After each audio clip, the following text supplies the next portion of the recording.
Bueno, entonces vamos con el tema de cuáles son los temas claves, ¿no?, que plantea la historia, un profesor de historia, una profesora.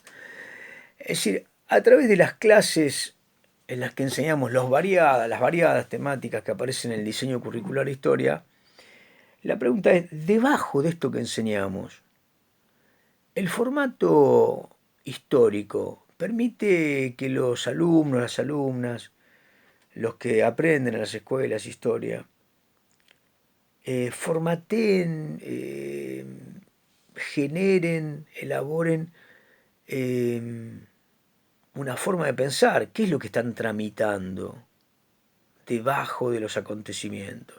Debajo de las líneas que ustedes les pueden presentar como económicas, políticas o culturales.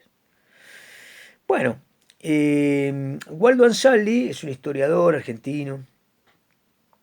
Hizo una participación en una revista educativa, la número 50.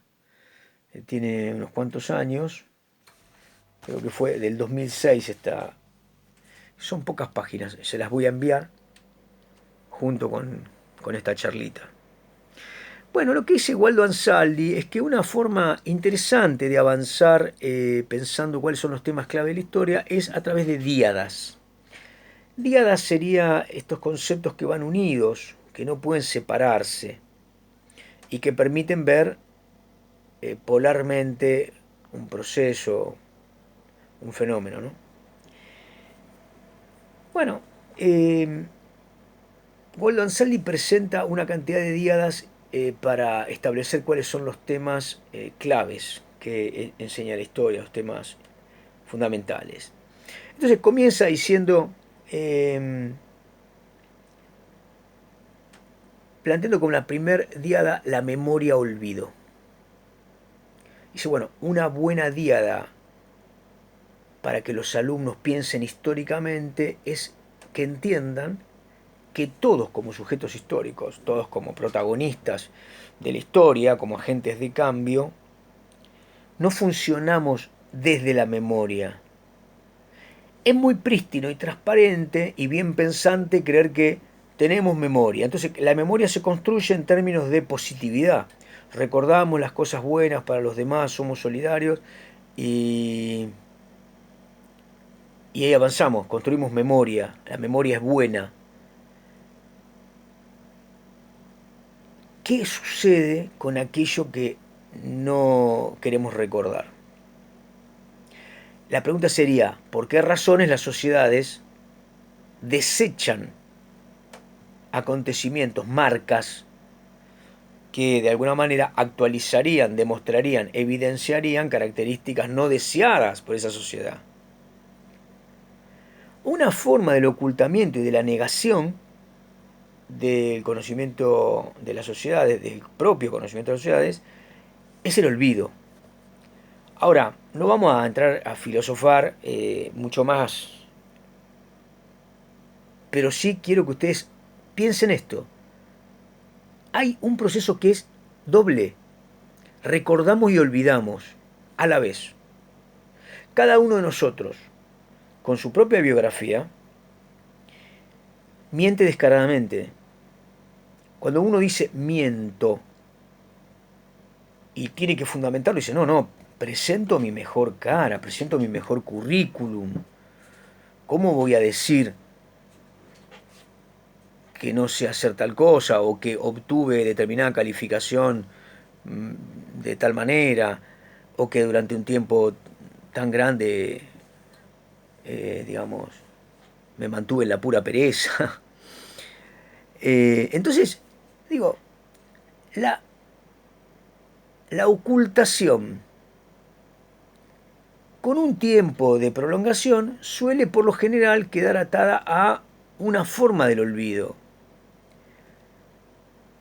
Uno puede hacerlo consciente o inconscientemente. No quiero entrar tampoco en una cuestión freudiana, pero está claro que las sociedades niegan, y en esas negaciones que demuestran las caras más perversas, más fratricidas, más asesinas de su propia actuación,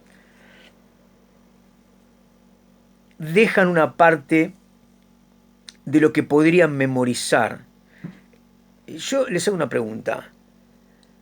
Generalmente, cuando se habla de la memoria, se establece la memoria de hechos a veces horrorosos en términos de la no reiteración.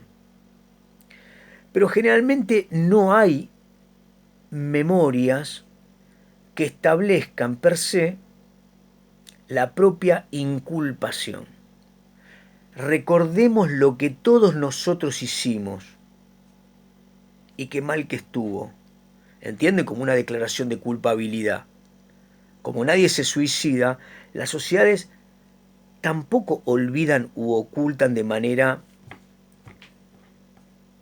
diría yo, transparente, sin caer en la pura conspiración y pensando que es naturalmente humano no registrar y olvidar hechos dolorosos, hechos que no se quieren volver a vivir, como hechos que nos autoinculparían, cosa que dejamos en el desván.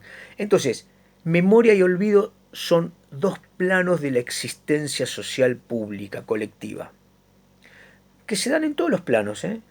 Buena parte de esto ténganlo en cuenta porque cuando hablamos de la memoria, generalmente la hacemos prístina y la convertimos en una declaración de certidumbre. Y la memoria normalmente también puede ser una carga, un vector de significación que tenga alguna parte de certidumbre y que en otro caso oculte más de lo que designa. Por ahí viene la cuestión, ¿no? Pero bueno, la materia histórica y los relatos históricos tienen esta doble construcción. Memoria, olvido. Bueno, la segunda díada que marca don Waldo Saldi es pasado-presente. Yo voy a tratar de ampliarla con todo respeto, el respeto intelectual que le tengo a Waldo Ansaldi, pero digamos que como más adelante vamos a hablar del futuro, a mí me gustaría hablar, en principio está bien la díada, pasado-presente, ahí funciona como díada, el presente y el pasado. Ahora, quiero, entre corchetes, recordarles que el futuro también forma parte de este proceso. Ahora, quedémonos con lo que dice Waldo, pretérito y presente. La construcción, escuchen bien, la construcción de la disciplina histórica, lo que digo del pasado, siempre está en un formato intencional. No hay nadie que estudie porque sí el pasado. El recorte mismo que hace el del pasado, si voy a estudiar esta parte, implica una selección, una empatía con ese periodo o una antipatía. Es decir, quiere de alguna manera conocer esto porque en realidad le resultó un periodo que hay que desentrañar, porque se constituyó en un problema, porque fue doloroso, en fin.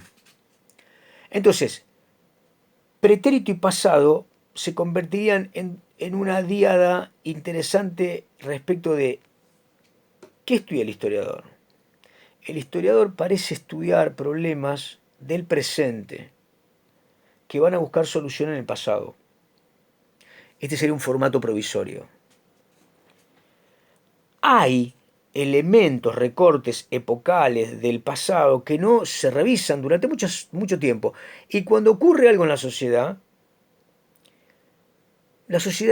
empieza a revisar, quiere respuestas de por qué sucedió y cuándo hubo algo similar y si esto es réplica o no de algo que sucedió. No digo que esto que estoy diciendo sea algo que me resulte valorable. A ver si puedo ser claro.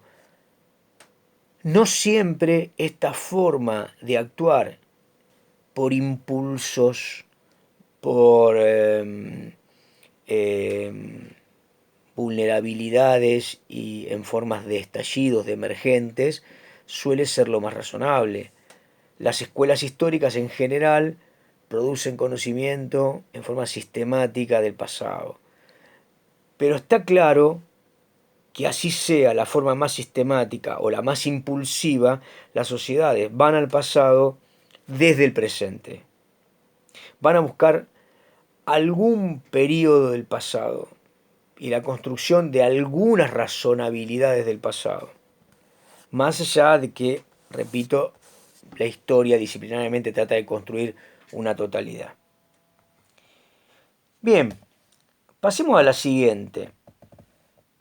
Uno cuando se pregunta acerca de la historia, vamos a unir acá varias, las vamos a vincular, ¿no? Las díadas que utiliza Waldo Ansaldi.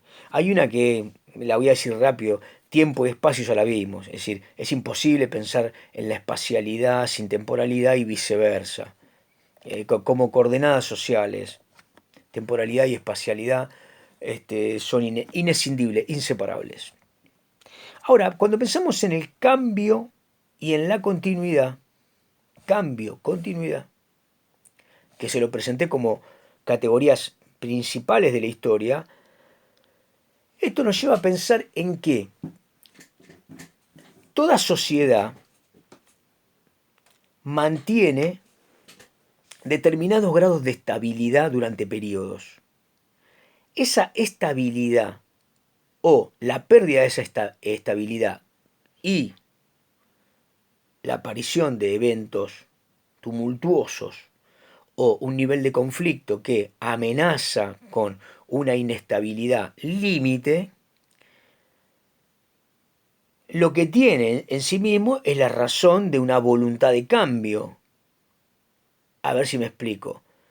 Cuando hay inestabilidad en cualquier sociedad es porque una parte de esa sociedad lleva el conflicto a determinado estadio porque hay inconsistencias en esa estabilidad anterior, es decir, porque algún grupo de la sociedad tiene un desacople entre sus intereses y este,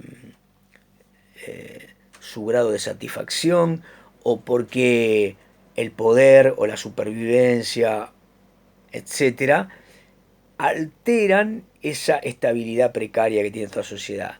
Entonces, digo, la voluntad de cambio siempre se vincula con el criterio, o uno de los criterios que aparecen en la historia, que es el de la posibilidad.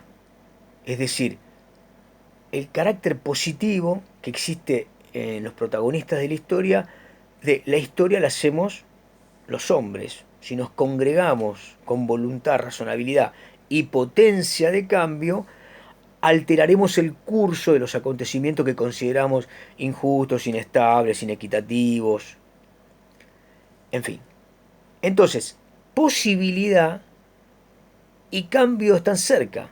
Cambio y continuidad, posibilidad y fatalidad.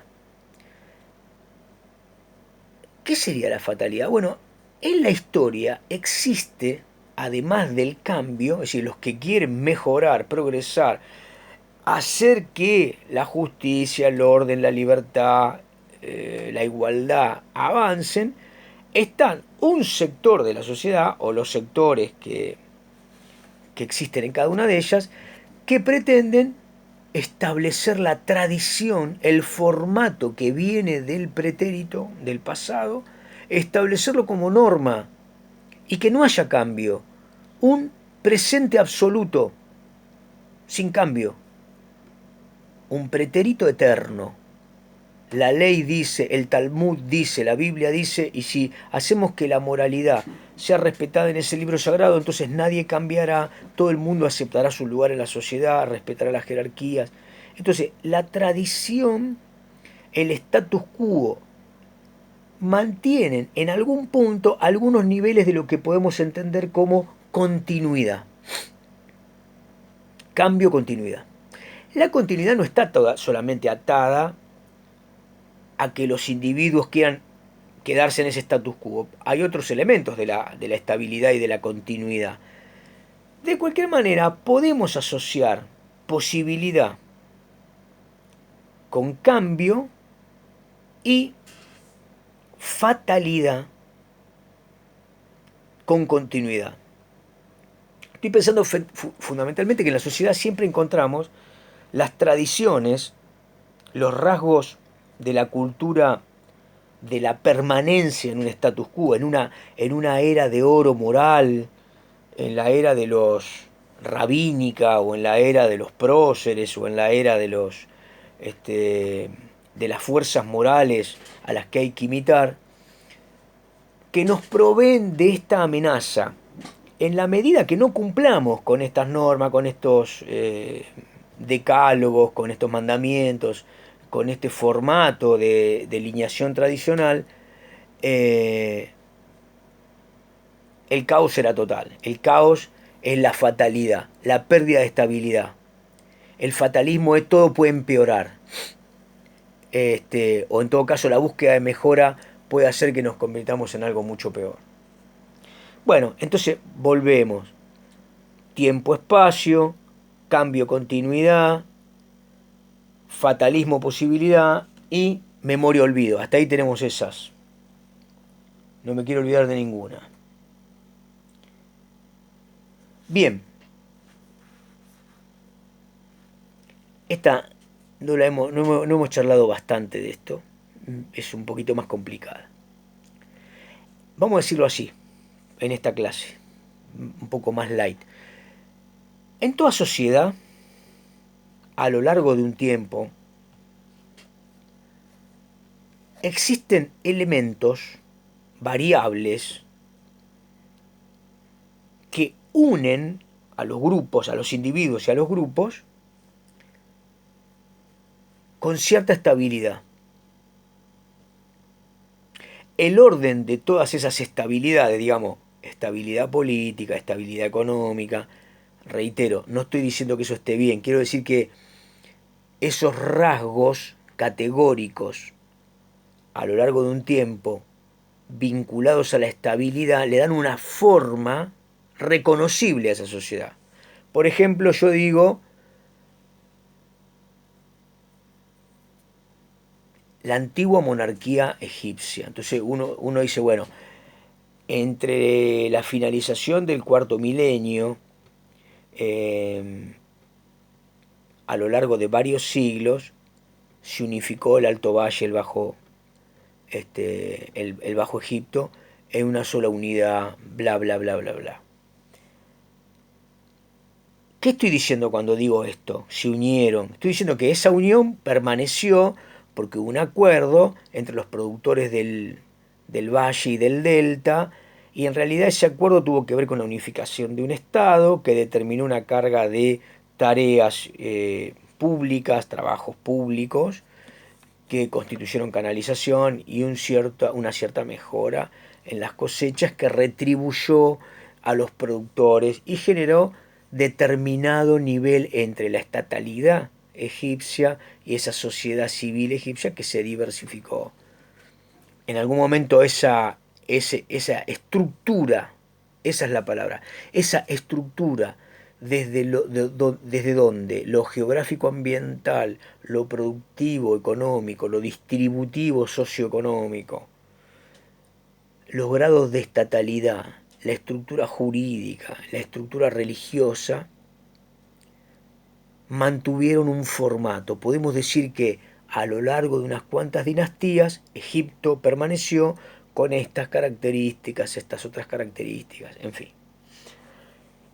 Hay en esos elementos una estructura, es decir, las variables económico, político, sociales, culturales están vinculadas, establecidas, relacionadas,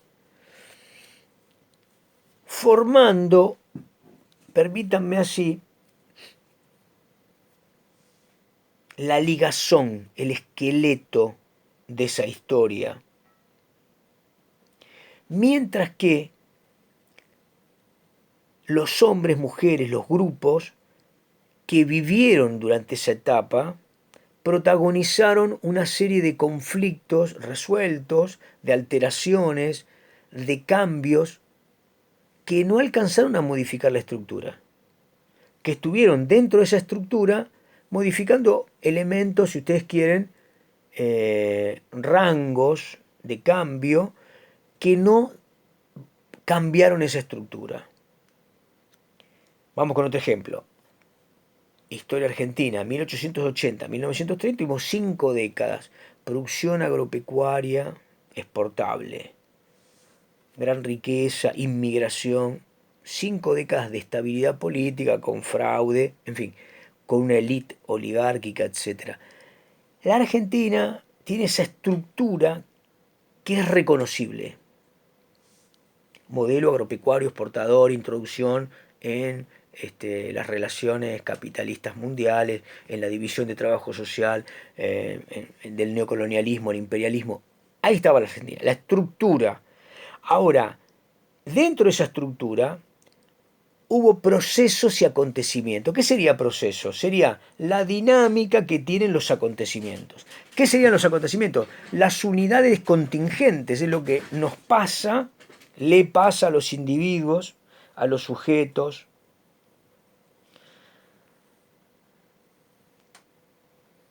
Muy bien, yo les expliqué estructura, proceso, acontecimiento. Para quedarnos con Waldo Ansaldi, digamos que Waldo Ansaldi nos presenta la diada proceso-acontecimiento. Cuando ocurre algo determinado en la sociedad, la pregunta que nos hacemos es si ese algo está dentro de una dinámica reconocible, el proceso, o si ese es un elemento, si ustedes quieren, fortuito, único.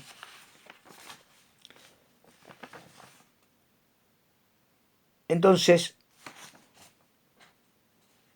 pongamos entre corchete estructura, lo mencioné porque después va a ser muy importante, la vamos a retomar, pero quedémonos con proceso como dinámica de acontecimientos y acontecimiento como el evento. No existe uno sin el otro, así con todas las diadas. Para finalizar, hay una diada que es muy importante para los historiadores, que es la diada de la libertad y la igualdad. A lo largo de la historia parece haber en los acontecimientos una lucha entre esta diada de una fuerza que promovía el espacio de posibilidad de desarrollo del individuo, el marco de ejercicio de las posibilidades individuales frente a los estados y frente al prójimo, frente al otro social. Y otra de las fuerzas que se manifiesta es la de igualdad, es decir, la búsqueda de que las condiciones de desarrollo socioeconómico-cultural determinaran mínimos rangos de posibilidad para que todos establecieran un camino similar. Bueno, la diada de libertad y de igualdad aparece siempre, en todos los casos, en cada revolución, en cada análisis de carácter político-ideológico. Podríamos agregar algunas cosas más que dice Waldo Ansaldi en estas páginas.